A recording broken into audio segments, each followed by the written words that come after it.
Hi, I'm Kira Fraunhofer, and I'm interning in the Essex HR department this summer.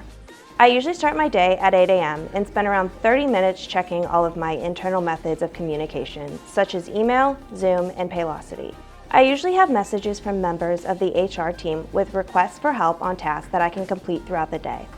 I also look at my calendar to double check what meetings or events I may have that day. From 8:30 to 9:30, I usually have free time where I can check in on how our TikTok account is doing.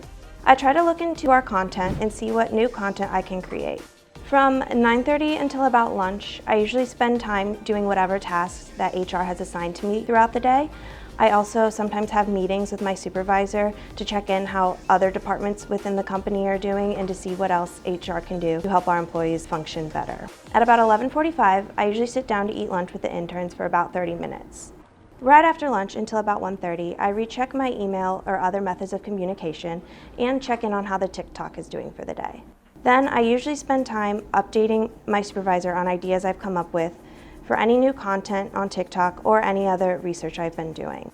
2 to 4 p.m. for me usually consists of meetings, or I'm checking in with my supervisor in person. The content of these meetings depends on the day and are not always on site. Wrapping up my day, I usually double check that I've completed all the assignments that need to be completed that day, and then I check my calendar to make sure that I know all the meetings I have for the next day so I can prepare for them. I've really enjoyed my time at Essex so far, and I really hope you enjoyed following what a day in my life at Essex is like.